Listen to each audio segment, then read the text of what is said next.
David Hale's renown as an artist led to a client explosion when he opened his own Love Hawk tattoo studio. To manage the long list of people around the world lined up for one of his tattoos, David came up with a social media plan that seemed like a good idea but ended up as an unmanageable solution. That's what led David to institute a selection process based on his life philosophy that blends this talented young man's thoughtful and giving nature with his remarkable artistic abilities. I developed a system where I don't have a typical waiting list. The way I do tattoos is I get inspiration and I create typically 10 to 13 designs or so a month for tattoos. And right now I'm working entirely from like this land. So I get inspired by excursions into nature or other, trips to the farmer's market, all kinds of things. Anyways, I create those designs and then I send them out on a monthly newsletter. And that goes out to about like 17,000 people. And how did you develop that newsletter base? Well, I was using social media before, and that grew kind of beyond my control. And so I bowed out of kind of that world, and I started switching over to this newsletter format, and it's just collected quickly into people, because that's like the way you can reach me now. That's like, if you want to get tattooed, that's the only way. And 17,000 people. Mm-hmm. Do you know how much industries and places that would pay to get that kind of a mailing list, and you've developed it because of your talent?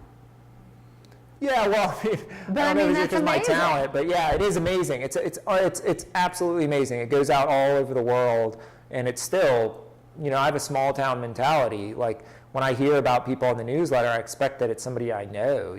Like, it's like I can't fully grasp it, and that's good. It's just it'd be overwhelming to you, I bet, if you really. Yeah, I don't need that, and that's some of the reason why I don't do the social media, because that's what it got to be. Like, I don't need 300 comments of people telling me that I'm awesome. That whole approval mechanism that is built into that system just. It doesn't serve the artistic process as far as how I see it.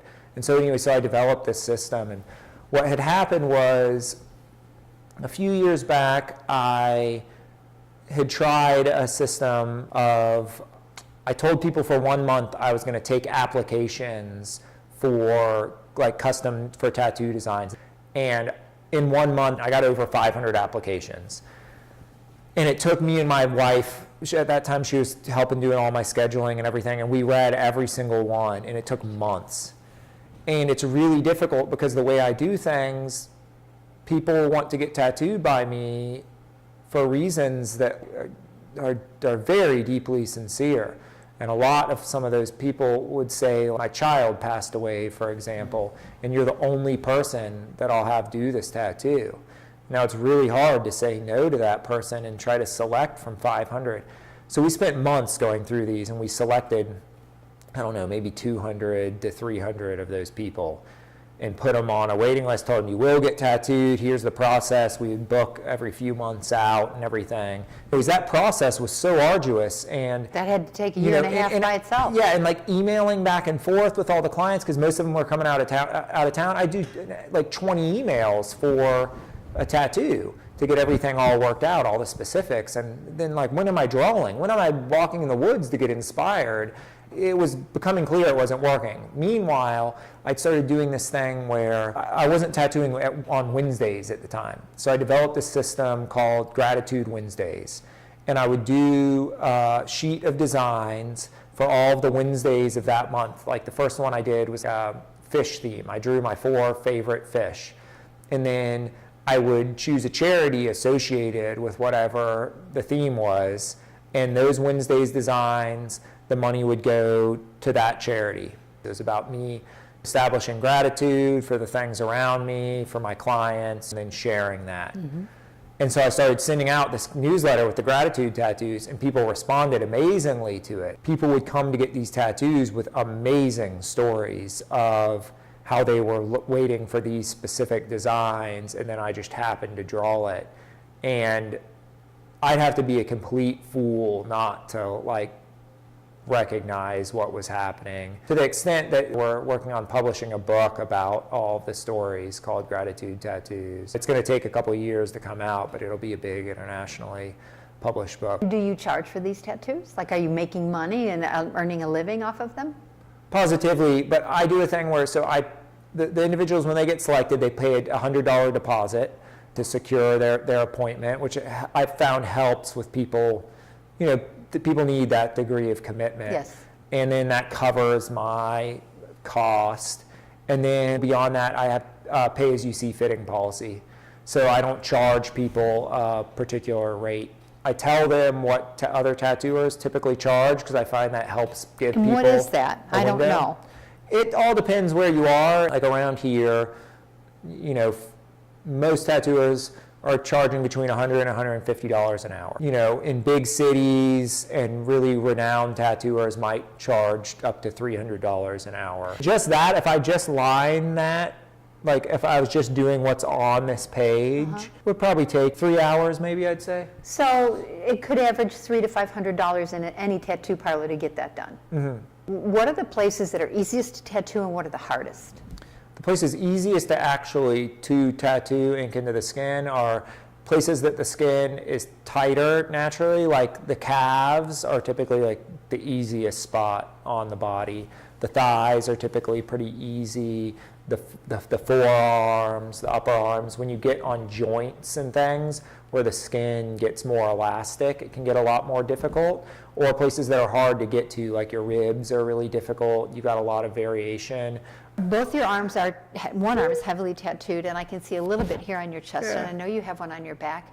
Do you continue to get tattoos? I try to get tattooed at least every 6 months, because otherwise you start forgetting how bad it hurts, basically, and you get less compassionate.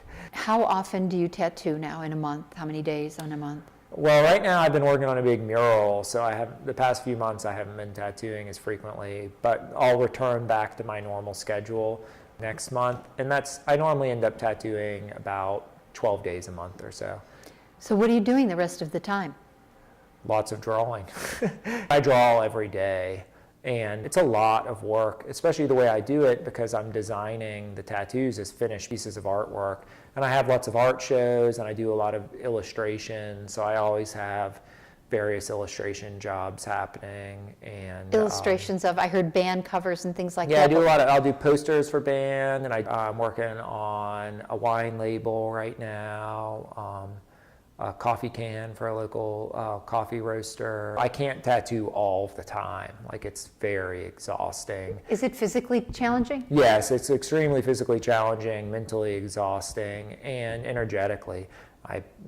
I joke telling people, for me, it's like 25% art, like 75% counseling. That's what the process is all about. It's an exchange. Like, it's engaging that person, and I learn their story. Like, I could tell you a story about every single tattoo that's on the wall. They're people's stories to me. It sounds like it's a very personal experience for you and the person in your chair.